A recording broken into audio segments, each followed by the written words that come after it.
At para naman sa ating balitang sports, sa pagbubukas ng 6th season ng Maharlika Pilipinas Basketball League, MPBL founder Manny Pacquiao, hindi uurungan ang mga gumagawa ng game fixing. Nagbabala agad si Maharlika Pilipinas Basketball League MPBL founding chairman Manny Pacquiao na hindi nito hahayaan na mangyari na sinusuportahan nitong homegrown at grassroots basketball league ang mga hindi magagandang gawain at pagmamanipula sa mga manlalaro at resulta ng professional na liga. Ayon kay Pacquiao, hindi niya uurungan at hindi umano ito nagmamataas na masisira ang liga pati na sa mga manlalaro sa mga game fixing. Gusto niya lamang magbigay ng trabaho at kabuhayan sa ating mga kababayan pero hindi nila dapat gawin na pagkakakitaan at gagawin pa nilang kabuhayan ang naturang laro.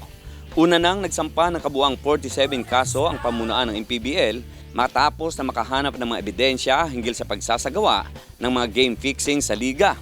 Nagpahayag din ito na bibigyan niya ng pangalawang pagkakataon ang kabuang 47 coaches and players na nasangkot. Basta't sabihin lamang sa kanya kung sino ang nagbabayad sa kanila, pahayag ni Pacquiao sa pagbubukas ng ika-6 na season ng MPBL noong Sabado.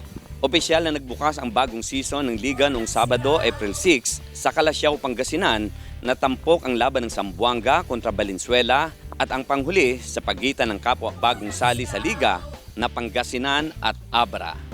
At yan ang ating balitang sports kasama si Jerome Tiquia, Smile sa Petron III para sa balita. Unang sigaw.